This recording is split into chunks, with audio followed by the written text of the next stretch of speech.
Hello and welcome to day 4 of the first World Prosperity Forum, organized and streamed by the Heartland Institute. My name is Jim Lakely. I'm Executive Vice President of the Heartland Institute, and we are streaming live from Zurich, Switzerland, not Davos. Though yesterday we sent a delegation from this forum to Ground Zero for the world's gathering of blue-haired weirdos, amateur circus performers, and the planet's most delusional leftists. But enough about the dignitaries speaking at the World Economic Forum in Davos. Our delegation also encountered some street protesters, and I hope we're going to get a report on a lot of that later today. Yesterday, like I said, this is day 4 of our 5-day forum here in Switzerland. Yesterday, one of our speakers, Callum Nicholson of the Danube Institute in Hungary, said of Donald Trump that he is not just fiery, but the fire. And often a conflagration is just what a forest choking from deadwood and bad growth needs to get healthy again. He also said Donald Trump is a stress test. That is clear, judging by the reaction of the global media every time Trump clears his throat, and by the behavior of all the global leaders here in Switzerland before, during, and after Trump's visit on Wednesday. They're all going to need therapy, and frankly, probably always needed it. Donald Trump is a safe space disruptor. He's the bull in the panic room. He's the adult who walks into the room full of world leaders clutching plush toys and emotional support kittens who don't like to hear the honest truth about the state of the world today. But getting back to Callum Nicholson's analogy of Trump being a stress test, I told him yesterday that I thought that was an apt and very insightful analogy. Important structures, important institutions, if they are to endure, must undergo real stress tests on a regular basis. Bridges require stress tests to gauge their stability and soundness from time to time. Failing to do so means that one day it will fail into disastrous results. The same holds true for institutions like the World Economic Forum, the United Nations, and even one's country's relationship with other nations. Structural engineers don't conduct stress tests to bring the bridge down. They conduct them to learn where the vulnerable places are. The purpose of a stress test is to ensure that the structure is strong and will endure, and to fix the places of weakness. I think Trump has been doing that all along, including yesterday. The important question to focus on is not how severe Trump's stress tests are, but whether these institutions and alliances that present themselves as vital and enduring and necessary to preserve our civilizational inheritance is made of steel or it's made of paper. Whether you're a fan of Trump and his refreshing America First perspective, or one who clings to the idea that these generations-old international agreements are essential to preserving some sort of global order, no matter what your perspective, I think the jury is still out. Either way, Trump's stress test shows that there's a lot of work to do to shore it up, and it seems only he can provide it. James Taylor, the president of the Heartland Institute, asked me to start our meeting today exploring this theme. Quote, Trump and Vance are right to call out the EU ruling class. Yeah, that title kind of tips our hand a little bit, but we, the organizers of the World Prosperity Forum, make no apology for it. After all, we are doing this to give voice to the literally billions around the world who rightly look with suspicion upon unaccountable global elites who seek to control literally every aspect of our lives, to take away all of our individual choices and the choices we make at the ballot box together as freely assembled people.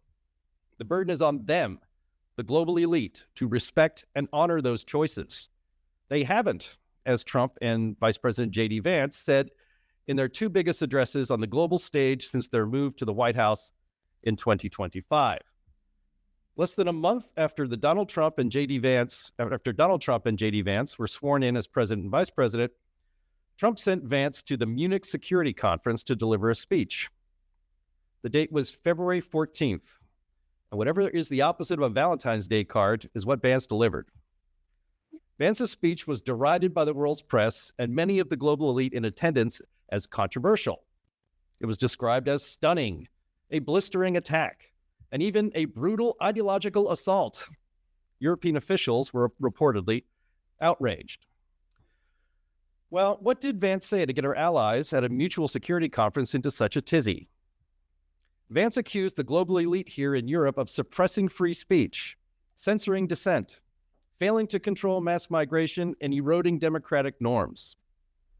As I say about the Heartland Institute, when we get attacked by our opponents in the arena of ideas, you only get flack when you're over the target.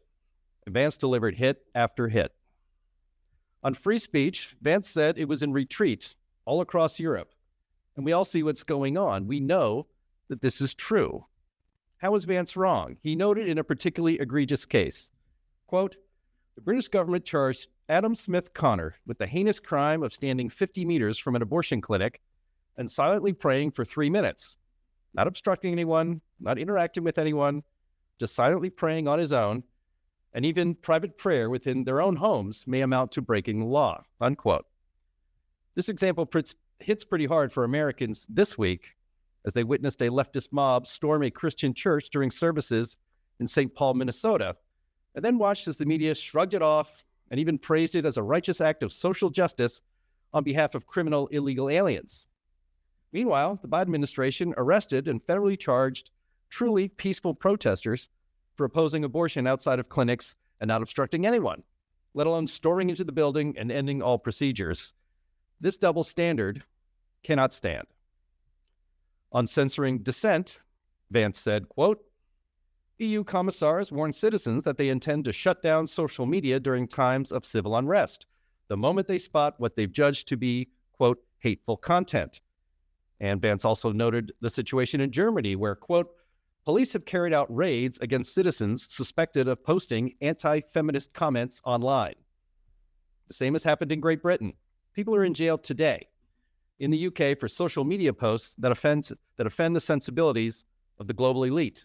Again, where was Vance wrong on the facts here?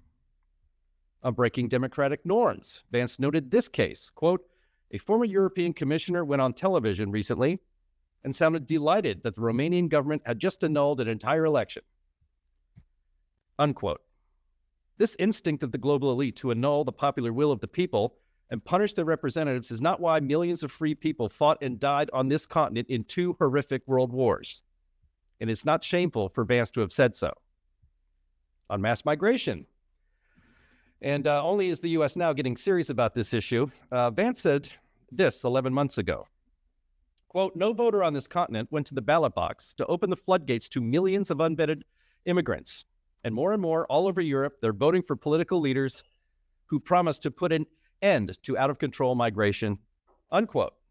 Again, no matter where you stand on this issue, the theme is about honoring the idea that society runs by the consent of the governed. These statements would not even been considered controversial to those who first attended the first Davos meeting in 1971.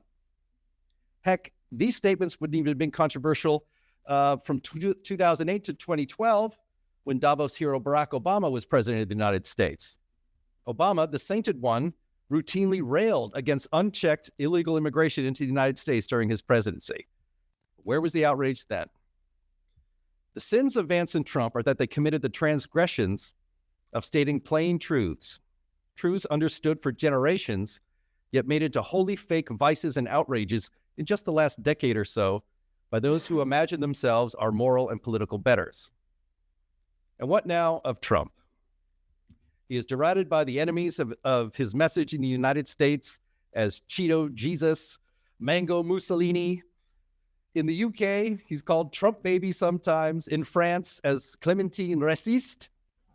And in Germany, as Drumpf, which happens to be his ancestral name. I often refer to him as the bad orange man. That's to characterize the unhinged reaction of our own country's elite. It's childish, uncreative, and pathetic. But one thing is clearer today, one day after his address to the World Economic Forum, than it was yesterday. Donald Trump stands as the unquestioned colossus on the world stage, and you don't have to be a fan of his to acknowledge that. The Heartland Institute has been in Zurich, Switzerland since Friday, and I can tell you that in the lead up to this meeting in Davos, all conversation was about Donald Trump. He has disrespected world leaders. He's undermining the global consensus on imposing climate communism to save the planet. He's abusing his use of tariffs. He's going to invade Greenland. Will Trump do all that? Well, my answers are yes, hell yes, maybe, and probably not, but we shall see. But the fact that Trump has dominated all discussion before he even arrived proves that he is among the only world leaders, and certainly the most powerful, who reject the elite ruling class that thought its policy dictates were inevitable and permanent. The ruling class is upset today because decades of careful planning and execution of an agenda the people of the world do not want is at risk of falling apart. It would be a catastrophe for them, but a miracle for the people, especially the people of the West. So what did Trump say yesterday? We could fill literally all 3 hours of our program today recounting it and commenting on it, but let's just go with these 3 highlights. On Greenland, Trump said, quote, "All we're asking for is to get Greenland, including right, title, and ownership, because you need the ownership to defend it." That's a bold ask, but he's not necessarily wrong. He says, "I won't use force. I don't want to use force," while noting that the United States could be unstoppable if it chose to be, and that America was stupid for returning Greenland to Denmark after World War II, calling Denmark ungrateful. Again, uncouth, but not wrong. Yes. And after all that drama, it looks like Trump has his deal after all. That's what negotiating from a position of strength will get you. Moving on, Trump also addressed European cultural shifts. Trump said, quote, "Certain places in Europe are unrecognizable. Friends come back from different places and they say, I don't recognize it. And that is not in a positive way.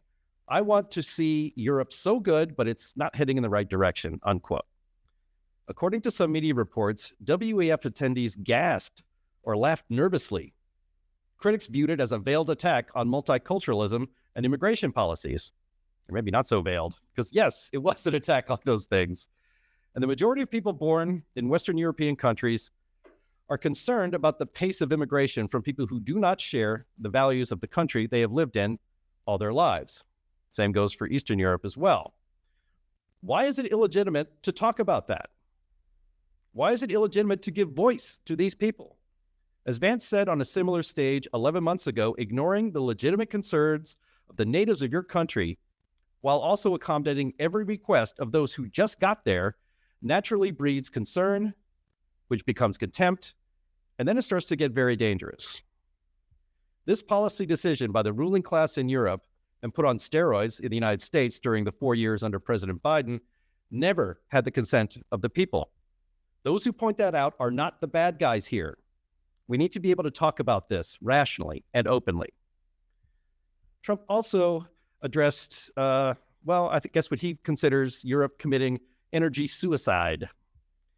He needled the Euro elite's embrace of so-called green energy that is ruining the economies of many countries.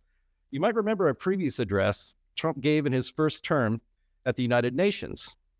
He warned Germany that their foolish plan to get rid of all nuclear plants, not build any more coal plants, and power their economic engine with wind and solar would be their ruination. They'd be dependent on Russian gas to survive. The German delegation openly laughed at him. But Trump was right, and they're not laughing now. All he said came to pass, and quickly. It is a good thing for Europe that this WEF visit by an American president has discredited the insane notion that the use of fossil fuels or nuclear power will destroy the planet. This president tells them the truth, that net zero by 2050 is impossible. And it's also economic suicide all the way to that myth. Maybe they will wise up, but he's doing them a service by being the bad guy here for horrible energy and economic policy. So why did Trump say what he said yesterday, and why did Vance say what he did 11 months ago in Munich? Trump and America want prosperity for the world, for anyone who is not our adversary in the world. He's not being mean.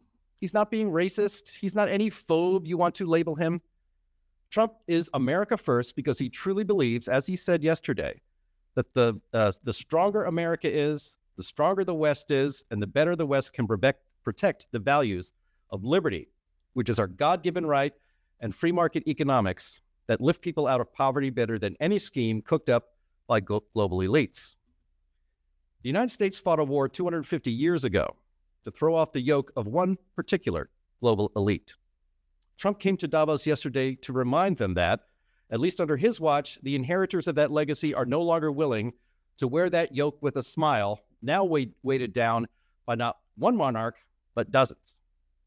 If you could look at the rhetoric and style of Trump with objectivity instead of mania and panic, you can see that Trump is the voice of people who want to be free to live their lives as they see fit, to once again truly enjoy the liberties of free speech they thought were sacrosanct, to once again have confidence that their elections are fair and free and have their desires respected and carried out by the leaders they elected to represent them. That message is righteous, economically sound, and morally correct. And the good news for the global elites is that Trump and Vance giving it straight to the world leaders in such gatherings, unlike any administration anyone can remember, is a great gift. Trump is giving the world a long overdue stress test. So gnash your teeth, rend your clothes, and put it all on the bad orange man. Use that as your excuse to once again listen to the people and remember that your predecessors in those positions, remember what your predecessors in those positions once knew. You are the temporary representatives of the people. You are not their permanent rulers. There are no permanent rulers. History has not been kind to the lives and legacies of those who thought they were a permanent ruling class. The global elite ignore that truth at their peril. But it's more than that. They're evoking the last line of America's Declaration of Independence.